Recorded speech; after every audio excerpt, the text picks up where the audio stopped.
ప్రభువుడు రక్షకుడైన యేసుక్రీస్తు నామమున మీ అందరికీ కూడా నా యొక్క శుభాలు తెలియజేస్తూ ఉన్నాను. అందరూ కూడా బాగున్నారు కదా? మీరు సంతోషంగా ఉండాలని, దీవెనకరంగా ఉండాలని, ఆశీర్వాదకరంగా ఉండాలని నా ఆశ, నా కోరిక, నా ప్రార్థన. మీ అందరికీ కూడా హృదయపూర్వకమైన వందనాలండి. ఈరోజు మనం కొద్ది నిమిషాలు దేవుని యొక్క వాక్యాన్ని పంచుకోబోతూ ఉన్నాం.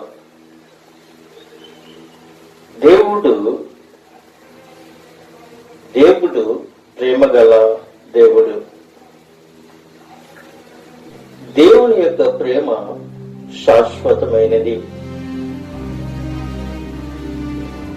దేవుని యొక్క ప్రేమ మరవలేనిది. దేవుని యొక్క ప్రేమ చాలా విలువైనది. దేవుని ప్రేమ కల్మషం లేనిది. నా యేసుని ప్రేమ శాశ్వతమైన ప్రేమ. ఈ శాశ్వతమైన ప్రేమ మనందరినీ కూడా ప్రేమిస్తూ ఉంది. ఈ శాశ్వతమైన ప్రేమ మనమందరినీ కూడా ఆయన కృపలో భద్రపరుస్తుంది. యేసుక్రీస్తు ప్రేమ మనందరినీ ఆదరిస్తూ ఉంది. ఆయన యొక్క ప్రేమ ఎవరైతే పొందుకుంటారో,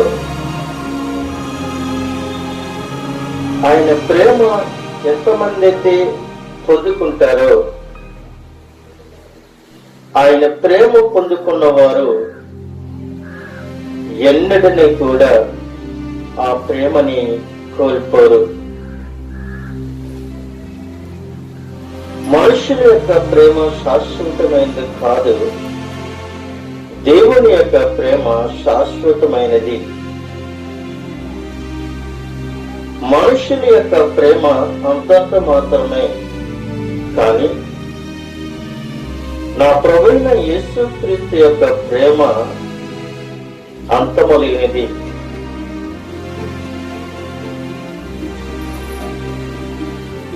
మనుషులు స్వార్థంతో మాట్లాడవచ్చు, ద్వేషముతో మాట్లాడవచ్చు, అసూయతో మాట్లాడవచ్చు, కపటముతో మాట్లాడవచ్చు. కానీ ఇవన్నీ లేనివాడు నా ప్రభువైన యేసుక్రీస్తు. ఆయనలో ఎటువంటి ద్వేషము లేదు, ఆయనలో ఎటువంటి అసూయ లేదు. దోషము లేనివాడు, అసూయ లేనివాడు, కక్షలు లేనివారు ఎవరు అనంటే, ఈ సృష్టిలో ఎవరున్నారు అనంటే యేసుక్రీస్తు మాత్రమే స్వార్థము లేనివాడని ఇక్కడ మనకి తెలియపరుస్తున్నది. ఈ ప్రేమను పంచటానికి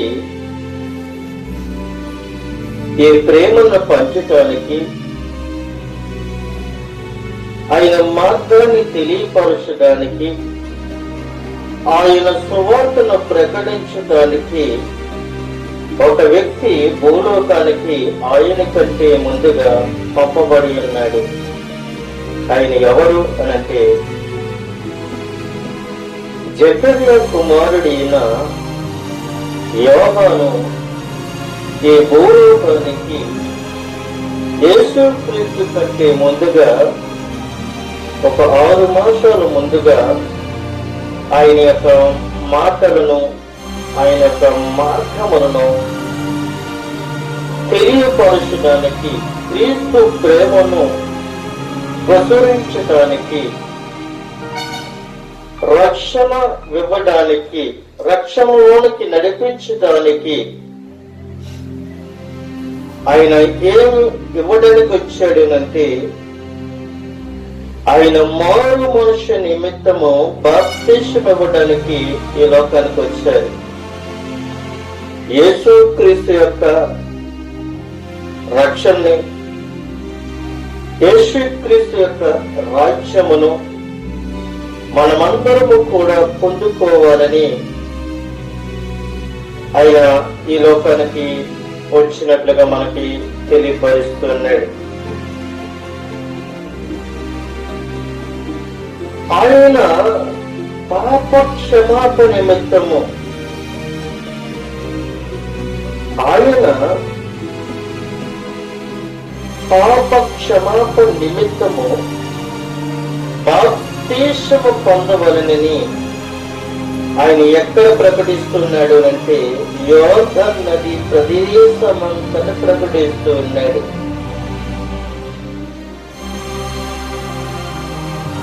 ముందుగా ప్రతి ఒక్క మనుష్యుడికి ఏమి కావాలి అని అంటే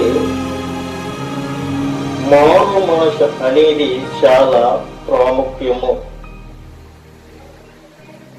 మారు మనసు లేకుండా అనేక మంది ప్రజలు బాప్తిసం పొందుకుంటారు. మారు మనసు లేకుండా బలవంతముతో బాప్తిసం పొందుకుంటారు.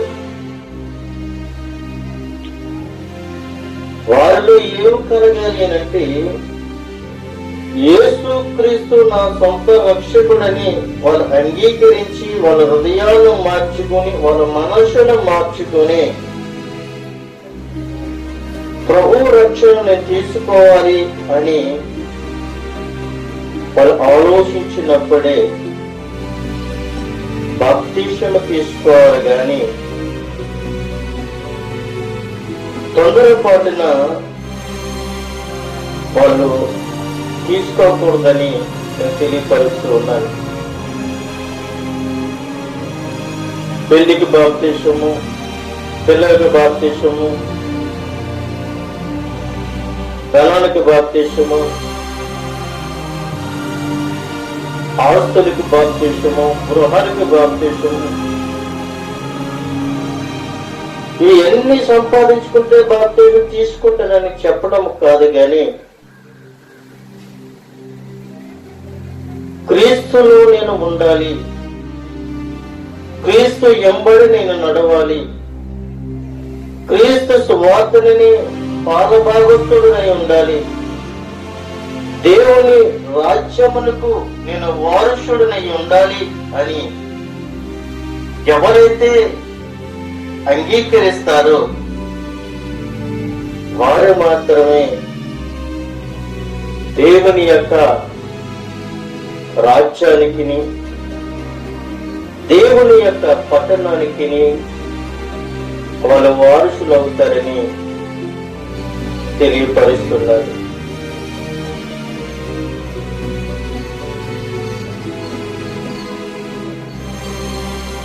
శరీరులు దేవుని రక్షణ సూత్రులు అంటున్నాడు. శరీరులు అనగా సకల శరీరులు దేవుని రక్షణ చూస్తారు, దేవుని రక్షణ చూస్తారు. దేవుని యొక్క రక్షణ ఎప్పుడు చూస్తామో అంటే నీలో, నీ హృదయములో యేసు క్రీస్తును పుట్టించాలి. యేసు క్రీస్తు నీలో పుట్టాలి, నీ హృదయంలో పుట్టాలి అని ప్రభు ఈ రోజుని ఆయన యొక్క పరిశుద్ధాత్మ ద్వారా ఆయన మాట్లాడుతూ ఉన్నాడు. అయితే ప్రియమైన దేవునికి బిడ్డలారా, ఆయన అంటున్నాడు మారు మనసుకు తగిన ఫలమును ఫలించాలి. మారు మనసు తగిన ఫలము ఫలించాలి. మారు మనసుకు తగిన ఫలం ఫలించకపోతే అది ఉపయోగకరము కాదని మనం తెలియపరుస్తున్నాడు. ఒక వ్యక్తి నిజముగా మారు మనసు పొందాడా లేదా అనే విషయాన్ని, మారు మనసుకు తగిన ఫలము అనగా ప్రవర్తనలో మార్పు ఉండాలి. తన ప్రవర్తనలో మార్పు రుజువు చేస్తాయని ఇక్కడ మనకి తెలియపరుస్తున్నాడు. ఒక విశ్వాసము అనగా అబ్రహాము విశ్వాసం నిజమైనది అని చెప్తున్నది. ఒక విశ్వాసము అబ్రహామును సూచిస్తుంది. అబ్రహాము విశ్వాసముతో పోరాడినట్లుగా, అబ్రహాము విశ్వాసించినట్లుగా మనకిక్కడ తెలియపరుస్తూ ఉన్నది. అయితే ప్రియమైన దేవుని యొక్క బిడ్డలారా, అబ్రహాము విశ్వసించాడు. దేవుడు తన గర్భాన్ని, మంచి సంతానాన్ని అనుగ్రహించినట్లుగా మనకి తెలియపరుస్తూ ఉన్నాడు. ఇలా చెప్పుకుంటే పోతే ప్రియమైన దేవుని బిడ్డలారా, అబ్రహాముకున్న విశ్వాసము, అబ్రహాముకున్న నమ్మకము నీలో ఉంటే, అబ్రహాము ఎలాగైతే ఫలించాడో, అభివృద్ధి పొందాడో, నీవు కూడా నీ జీవితంలో అభివృద్ధి పొందుతావు. అయితే ప్రియమైన దేవుని బిడ్డలారా, ఈ రోజు మనం చెప్పుకోబోతున్న అంశం మీద మనము కొన్ని మాటలు మనము ధ్యానించుకోబోతూ ఉన్నాం. మనం చెప్పుకోబోతున్న అంశము ఏమిటి అని అనగా, గొడ్డలి చాలా విలువైనది. గొడ్డలి చాలా విలువైనది.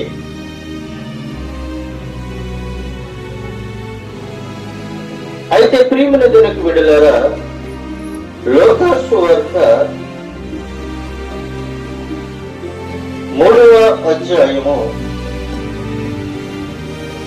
9వ వచనంలో మనము చూసినట్లయితే ఆయన ఈ విధంగా మనకి తెలియపరుస్తున్నాడు.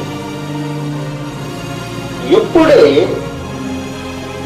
గొడ్డలి చెట్ల వేరున ఉంచబడి ఉన్నది గనుక మంచి ఫలము ఫలించని ప్రతి చెట్టును నరకబడి అగ్నిలో వేయబడినని చెప్పెను.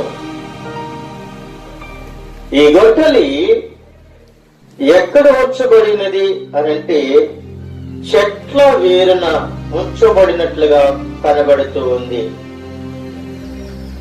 గొడ్డలి చాలా విలువైనది. అయితే ప్రియమైన దేవుని బిడ్డలారా, ఇక్కడ అంటున్నాడు,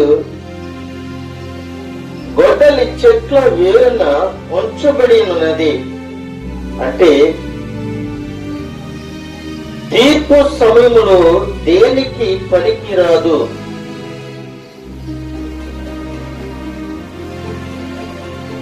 మనము తీర్పులోనికి నిలబడక మునిపే మన స్థితిని, మన బ్రతుకుని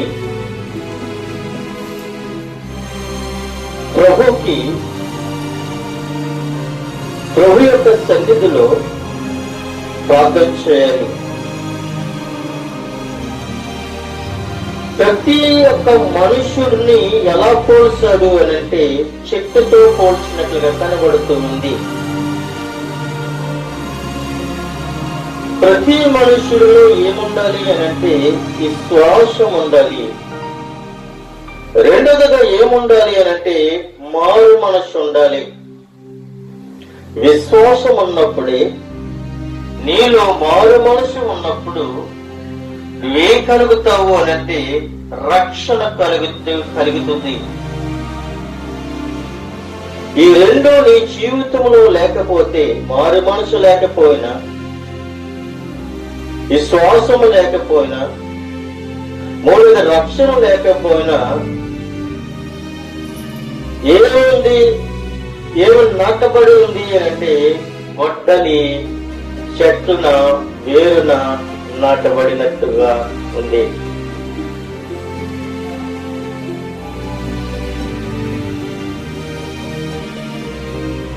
ఫలించిన ప్రతి చెట్టును నరకటానికి గొడ్డలి సిద్ధంగా ఉంది.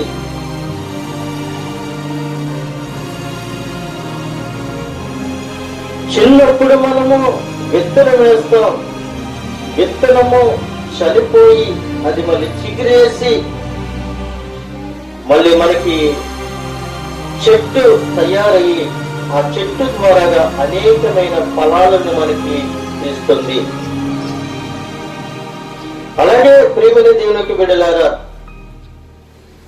నిన్ను నన్ను కూడా ప్రభువైన యేసు క్రీస్తు అంటూ ఉన్నారు, మీరు ఫలించండి అని చెప్తూ ఉన్నాడు. మీరు ఫలించండి, విస్తరించండి, భూమిని నిండించండి అని చెప్తూ ఉన్నాడు. కానీ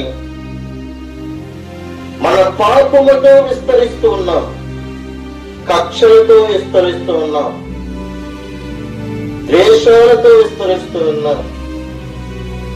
ఎదుటి వారిని మనము ద్వేషించేవారిలాగా, ఎదుటి వారిని మనం వేలెత్తి సీపించేవారిలాగా మనము విస్తరిస్తూ ఉన్నాం. ఎదురు వెళుతుంటే కామెంట్లు చేయటము, ఎదురు వెళుతూ ఉంటే వేలెత్తి సీపించడము, వీడు బ్రతికింటే, వీడు స్థితింటే, ఎలాగ మనము వేలెత్తి ఎదుటి వారిని నిందించుతూ ఉన్నాం. కానీ మన బ్రతుకుని ఎవరు నిందిస్తున్నారో ఒకసారి మనం జ్ఞాపకం చేసుకోవాలి. ఎదుటి వారిని మనం నిందించేటప్పుడు, ఎదుటి వారిని మనం వేలెత్తి చీపించేటప్పుడు మరి ఒక కొన్ని వేళ్ళు మనకి చీపిస్తూ ఉన్నాయని నువ్వు గమనిస్తే ఎదుటి వారిని నీవు వేలెత్తి చీపించలేవు. అయితే ప్రియమైన దేవునికి బిడ్డలారా, ఈ గొడ్డలి దేన్ని ఎక్కడ ఉంచబడినది అంటే మంచి పొలముల్లో ప్రతి చెట్టును,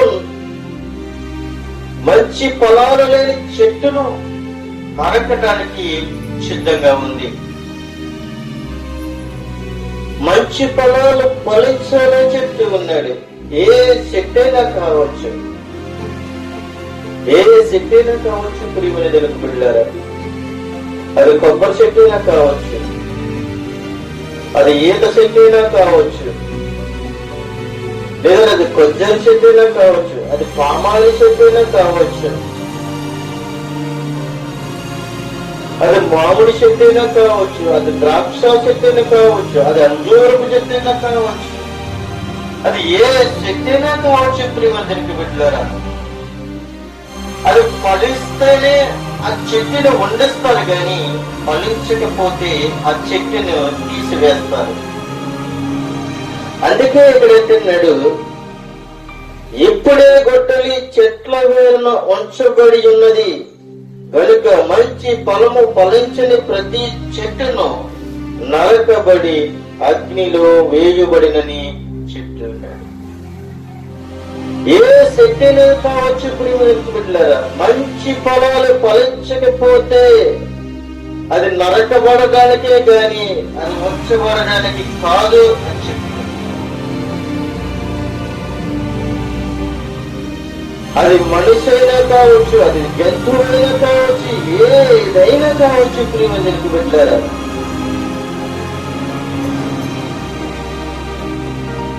వివాహం చేసుకుని గర్భఫలం లేకపోతే అనేక మంది నిందిస్తూ ఉంటారు. అది బ్రతుకున్నా చనిపోయినట్లే. దీనికి అర్థం ఏంటంటే, ఒక వ్యక్తి వివాహం చేసుకున్న తర్వాత ఉండి అతనికి గాని ఆయనకి గాని గర్భఫలము లేకపోతే చుట్టుపక్కల ఉన్న వారు గాని సమాజం గాని ఎవరైనా ఆ వ్యక్తులను వేధించినప్పుడు వాళ్ళు బ్రతుకున్నా చనిపోయిన వాళ్ళలాగానే వాళ్ళు ఉంటారు. ఎందుకంటే వాళ్ళు ఏమి లేదు అనంటే గర్భఫలం అనేది లేదు. నీవు గర్భఫలము ఫలించాలన్నా, నువ్వు చెట్టు నాటినప్పుడు అది ఫలాలు ఫలించాలన్నా, ఏది ఫలించాలన్నా నీలో ఏముండాలి అని అంటే నీలో క్రీస్తు ఉండాలి, నీలో క్రీస్తు ప్రేమ ఉండాలి, నీలో మంచి నమ్మకం ఉండాలి. నమ్మట నీవైనైతే నమ్మువారికి సమస్తమును సాధ్యమని చెప్పి ఉన్నాడు. నువ్వు నమ్మాలి, అంతే తప్ప కానీ ఎదుటి వాళ్ళ మీద మనము నిందల మోపే వాళ్ళగా ఉండకూడదు అని ప్రభు చదివిస్తూ ఉన్నాడు. ఏ శక్తి అయినా కావచ్చు ప్రియులకి బిడ్డలారా, అది ఫలాలు లేకపోతే అగ్నిలో కాల్చబడటమే. అది తొణుకులుగా కోస్తారు, తొణుకులుగా కోసి దాని మీద పెట్రోల్ పోసి తగలబెట్టేస్తారు. అలాగే మనుషులలో కూడా ప్రజలు ఏం చేస్తారు తెలుసా? నోటి మాటలతో వాళ్ళని దూషిస్తూ ఉంటారు.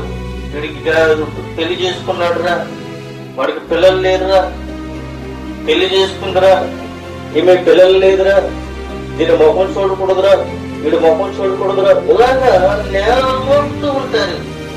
అది వ్యర్థము. ఎదుటి వారిని మనం నిందించకూడదు గాని మనం ఎదురు చూడాలి, ఎదురు చూసే వాళ్ళగా మనం ఉండాలి, వారి కొరకు మనం ప్రార్థన చేసే వాళ్ళగా ఉండాలి. చెట్టులు నాటడము కాదు గాని వాళ్ళకి ఏం చేయాలి అంటే చెట్టులను బాగు చేయాలి, నేలను బాగు చేయాలి, చుట్టూరు పల్లెలు చేయాలి, నీరు పెట్టాలి. అభివృద్ధి చేసినప్పుడే ఆ చెట్టు ఫలిస్తుంది. ఏమీ చేయకుండా ఆ విత్తనం వేసేసి ఆ మొక్క వేసి ఏమీ చేయకుండా దాన్ని గాల్లో విడిచిపెట్టేస్తే అది ఎలా ఫలిస్తుంది? చెట్టు వేసినప్పుడు దానికి నీరు పెట్టాలి, చెట్టు వేసినప్పుడు చుట్టూరు త్రవ్వాలి, చెట్టు వేసినప్పుడు చుట్టూరు ఎరువేయాలి. అలాగే ఈ లోకంలో ఫలిస్తున్న ప్రతి చెట్టుకు నువ్వు ఎలాగైతే అభివృద్ధి చేస్తూ ఉన్నావు, అలాగే దేవుడు నిన్ను నన్ను కని పెంచి ప్రోక్షించి అభివృద్ధి చేసిన మనుష్యుడిని కూడా అతనికి వాక్యం చెప్పాలి, అతను విశ్వసించుకునేలాగా మనం చెప్పాలి, అతను నమ్మేలాగా మనం చెప్పాలి. మనం పొందుకునే రక్షణ అతను కూడా పొందుకోవాలి. దేవుని యొక్క ప్రేమను మనం చూపించాలి, దేవుని యొక్క ప్రేమ తత్వత్వాన్ని మనము అతనికి కనపరచాలి. క్రీస్తు ప్రేమని మనలో నుంచి అతనికి మనం చూపించినప్పుడే అతను కూడా ఏం చేస్తాడు అంటే ఫలిస్తాడు. ప్రేమని చెప్పడం వలనే విశ్వాసం కలుగుతుంది కానీ చెప్పకుండా అతనికి విశ్వాసం అలా కలుగుతూ ఉంది. ఏదైనా ఒక వ్యక్తికి అతను సమాజంలోకి వెళ్ళిపోతూ ఉన్నప్పుడు అతను చెప్పే రీతిలో మనం చెప్పినట్లయితే అతను ఏమవుతాడు అంటే రక్షింపబడతాడు. ఆ చెట్టులు కూడా అభివృద్ధి చేసే రీతిలో అభివృద్ధి చేస్తే అది ఫలాలు ఫలిస్తుంది కానీ పాతేసి విడిచిపెట్టేస్తే అది ఫలించదు. ప్రియమనుకుంటాడు. అలాగే ప్రభువైన యేసుక్రీస్తు ఆయన పరలోకం నుండి భూలోకానికి మనల్ని ఈ లోకానికి పంపించాడు. పంపించి మనల్ని అక్కడితోటే విడిచిపెట్టేలేదు, కానీ మనం ఎలా ఫలించాలి, ఎలా నడుచుకోవాలి, ఏ విధంగా నడుచుకోవాలి, ఏ విధంగా మాట్లాడాలి, ఎక్కడ కూర్చోవాలి, ఎక్కడ లేవాలి అనేది మనకి ఒక దైవజనుల ద్వారాగా, ఒక సువార్తలకు ద్వారాగా, ఒక సేవకుల ద్వారాగా ఆయన మనకి తెలియపరుస్తూ ఉన్నాడు. అక్కడికి కూడా నేను వెనకపోతే నాకు ఏది ఎక్కర్లొద్దు నేనే అని అనుకుంటే అక్కడితోటి ఆ గొడ్డలి ఆ చెట్టున నరకబడుతుంది. నరకబడిన చెట్టు అగ్నిలో వేయబడుతుంది. అగ్నిలో వేసిన తర్వాత ఆ చెట్టు మళ్ళీ కనబడదు. ఏం కనబడుతుంది అంటే బూడిద మాత్రమే కనబడుతుంది. ప్రియమైన దేవుని యొక్క బిడ్డలారా, అయితే గొడ్డలి చెట్ల వేరులో వచ్చబడి ఉన్నది. అయితే మంచి ఫలములు ఫలించని ప్రతి చెట్టును నరకబడి అగ్నిలో వేయుబడును అనే విషయాన్ని మనము చూస్తూ ఉన్నాం. అయితే ప్రియమైన దేవుని బిడ్డలో ఒక ఉదాహరణగా మనం చూసినట్లయితే గొడ్డలి తుప్పు పడుతుంది. అయితే పదులకి పట్టకపోతే, దాన్ని సరైన రీతిలో లేకపోతే ఆ చెట్టు కూడా నరకబడదు. గొడ్డలి తుప్పు పడుతుంది. అయితే ఏం చేయాలి అంటే గొడ్డలిని పొదును పట్టాలి. పొదును పట్టక మునుపు ఏం చేయాలి అంటే దాన్ని అగ్నిలో కాల్చి, ఆ యొక్క గొడ్డల్ని అగ్నిలో కాల్చి దానిలో ఉన్న తుప్పుని దులిపి దానిని మళ్ళీ సాని పట్టి దాన్ని పొదును పట్టి దాన్ని ప్రతిరోజు కూడా వాడకపోతే మళ్ళీ తుప్పు పట్టేస్తుంది. పక్కన పడేసిన గొడ్డలి తుప్పు పడుతుంది. దానికి పదును లేకపోతే విలువ లేదు. తుప్పు పట్టిన గొడ్డలని అగ్నిలో కాల్చి పదును పట్టి దాన్ని ప్రతిరోజు కూడా వాడుతూ ఉంటే అది మెరిపొస్తుంది. అలాగే ప్రతిరోజు కూడా ప్రియమైన దేవుని బిడ్డలారా, నువ్వేం కలిగి ఉండాలి అనంటే ప్రతిరోజు నీవు ప్రార్థన కలిగి ఉండాలి. ప్రతిరోజు కూడా ప్రార్థన కలిగి ఉండాలి. ప్రతిరోజు కూడా వాక్యం చదవాలి. ప్రతిరోజు ప్రార్థన చేయాలి. ప్రతిరోజు వాక్యము చదవాలి. అప్పుడు నీ జీవితంలో మారిపోయిన నీ జీవితాన్ని దేవుడు మళ్ళీ ఏం చేస్తాడు అంటే చిగిరింపజేస్తాడని ఇక్కడ లేఖనాల్లో తెలియపరుస్తూ ఉన్నాడు. అయితే ప్రియమైన దేవుని బిడ్డలారా, మరి ఒక విషయాన్ని మనం జ్ఞాపకం చేసుకున్నట్లయితే గొడ్డలు దేనిని వాడగలము అనంటే పొల్లులను నరకడానికి, అలాగే మ్రాణులను నరకడానికి, అలాగే చెట్లు నరకడానికి ఉపయోగిస్తాం. కానీ ఇక్కడ మనం చూసినట్లయితే ఫ్యాక్షనిస్టులు దేనిని ఉపయోగిస్తారంటే గొడ్డలని జంతువులను నరకడానికి, మనుషులను వధించడానికి అనేకమైన విధులుగా వాడటానికి ఇవి వాడుతూ ఉంటారు. అది దేవునికి విరుద్ధమని ప్రభువు మనకి చదివిస్తూ ఉన్నాడు. అది మంచిది కాదు. ఆ గొడ్డలి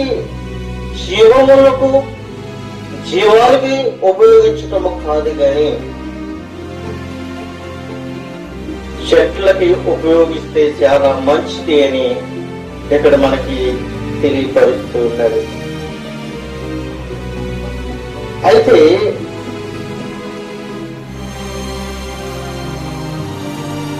గొడ్డలని మనము మరి ఒక కోణంలో మనం చూడొచ్చు. ఎందుకంటే ఇల్లులు కట్టుకోవడానికి రాణులు నరకొచ్చు, ఇల్లులు కట్టుకోవడానికి రాణులు నరకటానికి ఉపయోగించవచ్చు. చూడండి ప్రియమైన బిడ్డలారా, ద్వితీయోపదేశకాండము 19వ అధ్యాయము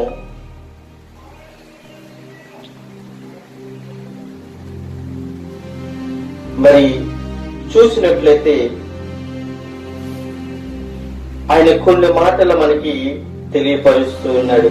ఈ దేవుడైన యెహోవా ఎవరి దేశమును నీకు ఇచ్చిచున్నాడో ఆ జనులను నీ దేవుడైన యెహోవా నాశనము చేసిన తరువాత నీవు వారి దేశమును మరి స్వాధీనపరచుకొని వారి పట్టణములోని వారి ఇండ్లలోనూ నివసించినప్పుడు నీవు స్వాధీనపరచుకున్నట్లు నీ దేవుడైన యెహోవా నీకు ఇచ్చిచున్న దేశములో 3 పురములను ఏర్పరచబడెను. ప్రతి నరహంతకుడును పారిపోనట్లు నీవు తోవను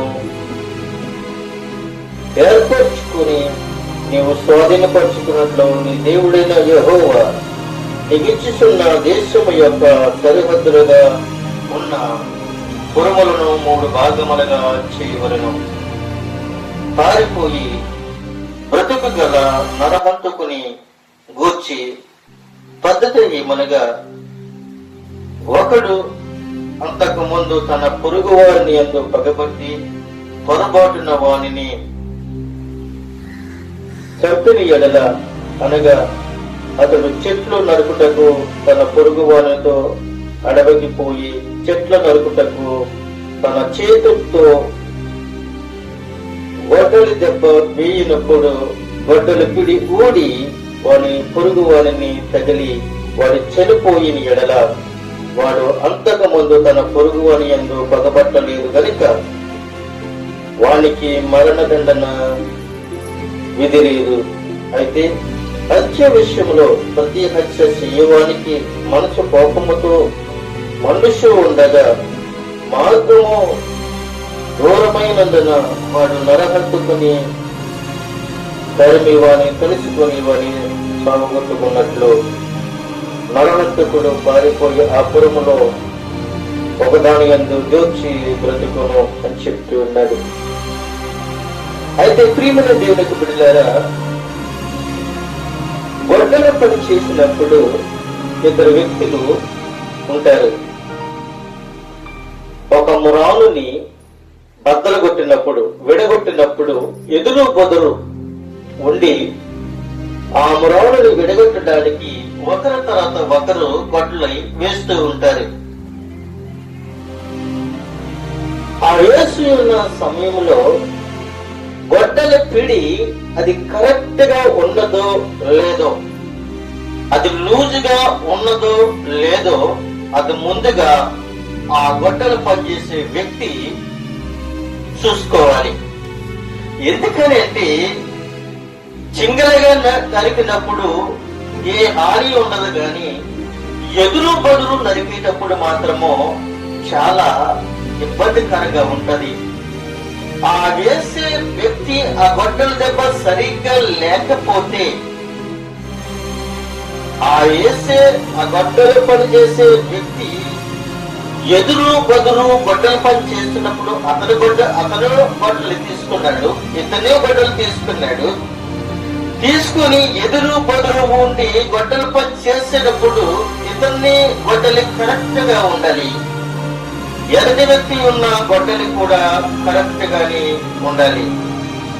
వీరు చూసుకోకపోతే అది ఏమవుతుంది అంటే అది ప్రమాదకరము.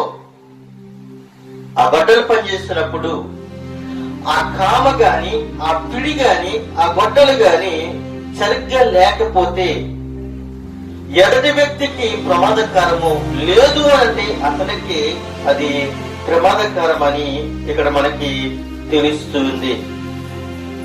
అయితే ప్రియమైన దేవుని బిడ్డలారా, ఆ గొడ్డలు సరిచూసుకోలేనప్పుడు, ఆ పని గట్టిగా చేస్తున్నప్పుడు పిడి ఊడిపోయి ఎదురుగా ఉన్న వ్యక్తికి తగిలి అతడు చనిపోయినప్పుడు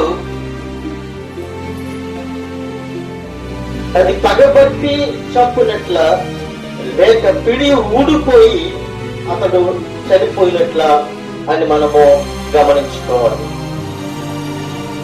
పిడి కరెక్ట్ గా ఉండి పిడి ఊడిపోకుండా బిగుగ్గా ఉండి అతను సరిగ్గా పనిచేస్తూ ఉన్న సమయంలో పగబట్టి ఎదుటివాడిని చంపినట్లయితే పగబట్టి చంపునట్లుగా మనకు కనబడుతుంది. కానీ ఎదుటి వ్యక్తికి దెబ్బ తగిలింది, ఆ యొక్క గొడ్డలు కామ ఊడిపోయి ఆ వ్యక్తికి తగిలి చనిపోయాడు అని అంటే ప్రాబ్లము అతనితో కాదు. ఎందుకనంటే పిడి ఊడిపోయి ఆ గొడ్డలి ఆ ఎదుటి వ్యక్తికి తగిలింది, ఆ తగిలిన దాని మీద అతను చనిపోయాడు. కానీ ప్రియమైన దేవునికి బిడ్డలారా, ముందుగానే ఎదుటి వాడును రెండో వాడును కూడా ఆ గొడ్డలు కరెక్ట్ గా ఉన్నదో లేదో, ఆ పిడి కరెక్ట్ గా ఉన్నదో లేదో, అది పదునుగా ఉన్నదో లేదో సరిచూసుకొని పని మొదలు పెట్టాలి. గాని గుడ్డది చేతిలో పడినట్లుగా మనం వెళ్ళి పనిచేస్తే ఎదటి వారికి హానికరమే, మనకి కూడా హానికరమే అని మనకి ఇక్కడ తెలియజేస్తూ ఉంది. ప్రియమైన దేవునికి బిడ్డలారా, ఇంకొక విషయం మనం చూసినట్లు ఈ మాట దేనిలో చూస్తూ ఉన్నాము అంటే ద్వితీయోపదేశ కాండము 19వ అధ్యాయము మరి చూసినట్లయితే 5వ వచనం నుండి మనం ధ్యానించుకున్నట్లయితే ఆ మాటలు చాలా విచిత్రంగా మనకి కనపడుతూ ఉన్నాయి. అంటే సమయం లేదు కనుక మీకు నేను ఉదాహరించడానికి సమయం చాలా తక్కువగా ఉన్నదని నేను మీకు గుప్తంగా చెప్పడానికి ఇష్టపడుతూ ఉన్నాయి. మరి ఒక విషయాన్ని మనం జ్ఞాపకం చేసుకున్నట్లయితే ప్రియమైన దేవునికి బిడ్డలారా, ఇక్కడ మరి ఒక మాట 2వ రాజుల గ్రంథము 6వ అధ్యాయములో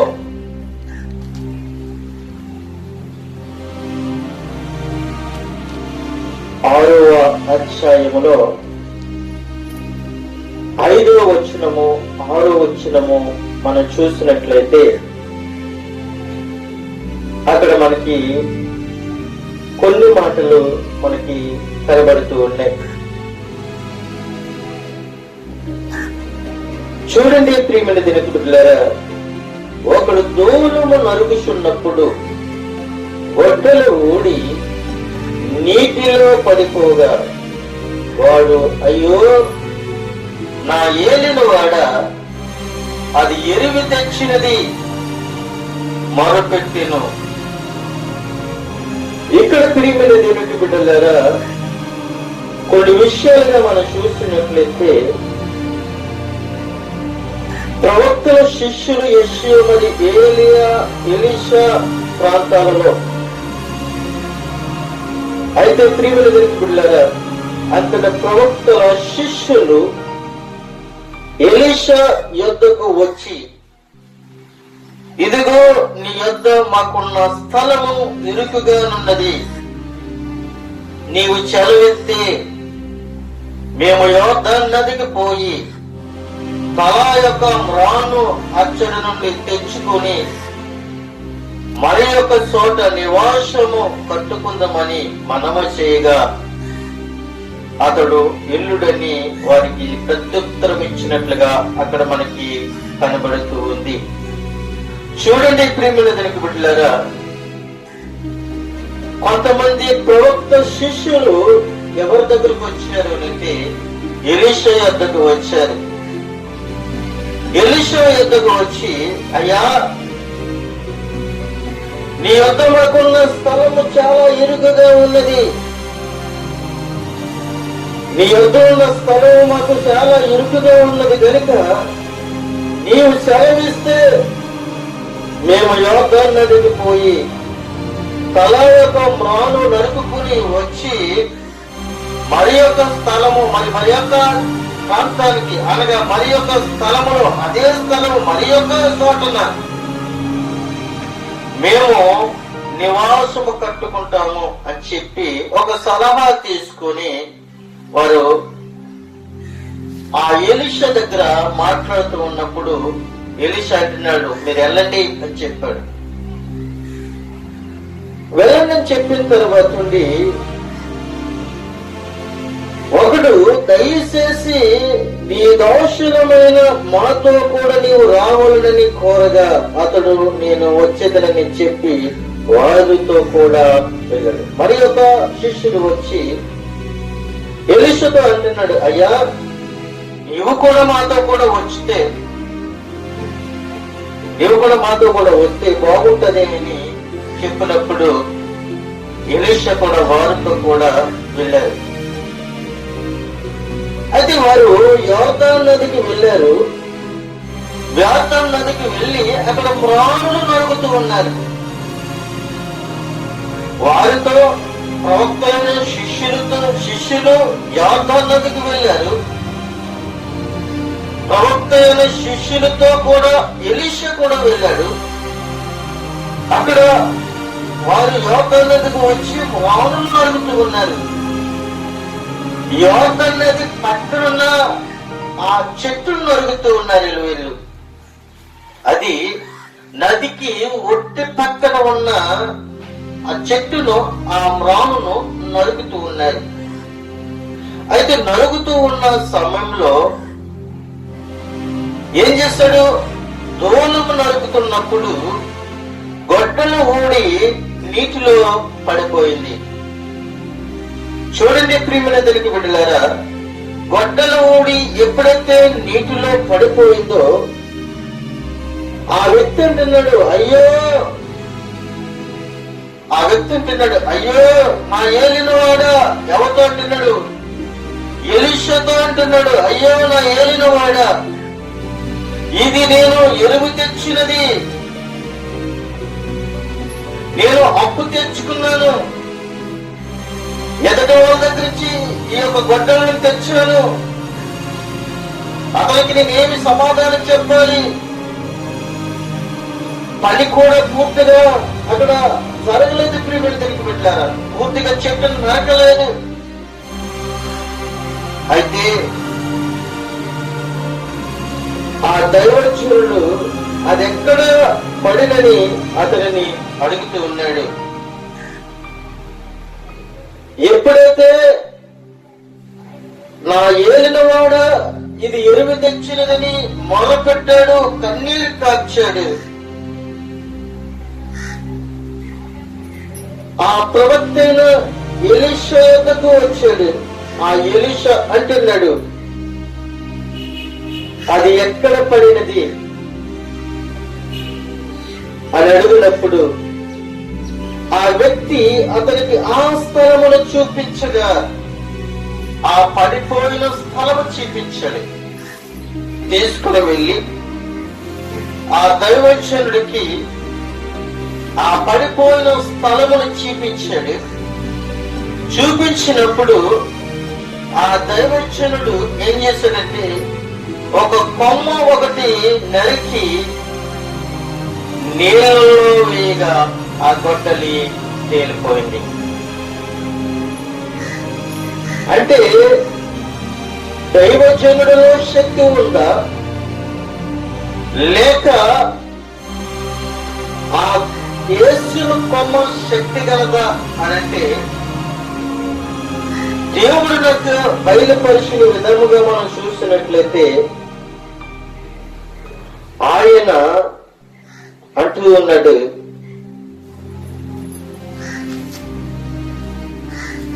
వేసిన వ్యక్తి విలువైన వాడే, వేసిన కొమ్మ విలువైనది.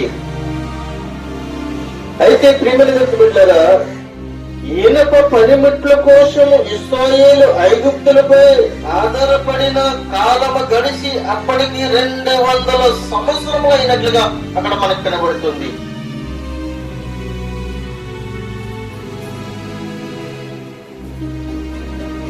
ఇనుప పనిముట్ల కోసము ఇశ్రాయేలు ఐగుప్తులపై ఆధారపడిన కాలము గడిచిన అప్పటికి 200 సంవత్సరాలు మొదటి సమూయేలు గ్రంథము 13వ అధ్యాయము 19 నుంచి 22 వరకు మనం చదువుకుంటే కొన్ని సందర్భాలు అక్కడ మనకు కనబడుతూ ఉంటాయి. అయితేను ఇనుప పనిముట్లు అప్పటికి ఖరీదైనవే గాని ఉన్నవి. అయితే ప్రియమైన దైవజనుడు స్పందించిన విధానము చూస్తే అది దాదాపు నిర్లక్ష్యపూరితముగా ఉన్నట్టు కాదు గాని, గొడ్డలి ఎక్కడ పడిందో అడిగాడు, కొమ్మ ఒకటి నరికి నీళ్ళలో వేశాడు, అద్భుతముగా గొడ్డలి నీటిపై తేలజేశాడు. దేశమంతా దేవునికి అపనమ్మకముగా వ్యవహరిస్తున్న కాలంలో కూడా సాక్ష్యమిస్తే స్థాయిలో దేవుడు తన ప్రవక్తల పక్షముగా అద్భుతమైన కార్యములు చేయగలగడని ఇక్కడ మనం నేర్చుకునే పాఠము మనకి దేవుడు బయలుపరుస్తున్నాడు. ఆలోచనలో నమ్మకం పోవచ్చు, కానీ నమ్మే విధంగా ఇక్కడ మనకు కనబడుతూ ఉంది అని ప్రభు సెలవిస్తున్నాడు. అయితే కుమ్మరి బలముతో గొడ్డలికి పొదులు చేయును. అయితే ప్రియమైన దానికి బిడ్డలారా, యెషయా గ్రంథము 44:12 వచనంలో మనం చూసినట్లు కుమ్మరి బలము చేత గొడ్డలికి పొదులు చేయును. ఏ కుమ్మరి? కుమ్మరి కాదండి, కమ్మరి. కుమ్మరి అని అనుకుంటున్నారేమో. కమ్మరి బాహు బలముతో గొడ్డలికి పొదులు చేయను. కుమ్మరి అయితే కొండలు చేస్తాడేమో గాని కమ్మరి బహు బలముతో ఏం చేస్తాడు తెలుసా? పొదులు పడతాడు, నిప్పుల్లో కాల్చి దాన్ని చక్కగా చుట్టులతో కొట్టి చక్కగా పొదలు పెట్టి దాన్ని తయారు చేస్తాడు. కుమ్మరి తన యొక్క ఆలోచన కలిగి కుండలను తయారు చేస్తాయి. అతని యొక్క ఆలోచనమైన రీతిలో కుండలను తయారు చేస్తే కమ్మరి గొడ్డలని చక్కగా తయారు చేస్తాడు. గొడ్డల్లో చాలా రకాలు ఉన్నాయి, చాలా రకాలైన గొడ్డలు ఉండే పిల్లలు పెట్టారు. కానీ గొడ్డలి రాను నరకడానికి ఉపయోగించాలి గాని మరి దేనిని ఉపయోగించకూడదని ఇక్కడ మనకి తెలియపరుస్తున్నాయి. నీవు నాకు గంటల గొడ్డలంటి వాడువు అని చెప్తున్నాడు. ప్రవక్త అయిన యిర్మీయాను 51వ అధ్యాయము 20వ వచనంలో మనం చూసినట్లయితే నీవు నాకు గంట గొడ్డలి వంటి వాడువు, యుద్ధ ఆయుధములంటి వాడువు, నీ వలన నేను జనములను వెరగొట్టిస్తున్నాను, నీ వలన రాజ్యములను వెరగొట్టిస్తున్నాను అని చెప్తున్నాను. లాస్ట్ మటుగా మనం చూసినట్లయితే గొడ్డలు చెట్ల వేరును ఉంచబడి ఉన్నదని మనము మత్తయి సువార్త 3వ అధ్యాయము 10వ వచనంలో చూసాం.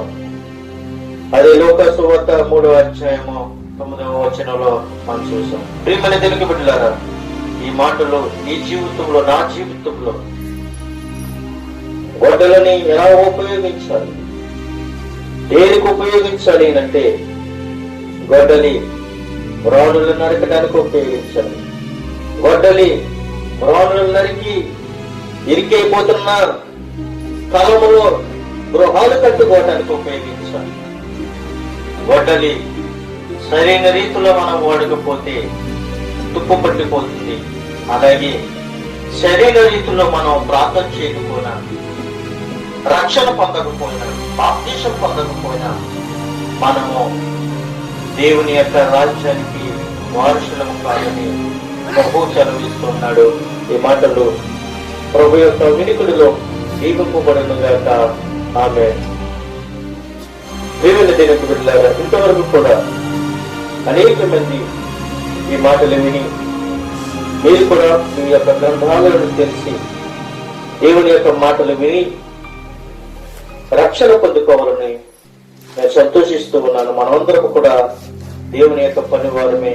మనందరం కూడా దేవుని యొక్క పనిలో భాగస్థులమై అందరం కూడా కలిసి దేవుని యొక్క సువార్తని మనమందరం కూడా ప్రకటిద్దాం. ప్రభు రాజ్యానికి వారసులం అవుతాం. ఈ మాటలు దేవుడు మన జీవితాలలో ఫలించాలని కోరుకుంటూ ఆ మాటలు ముగిస్తున్నారు. కొద్ది మాట దేవుడి గురించి ఆశీర్వదించిన ఆమె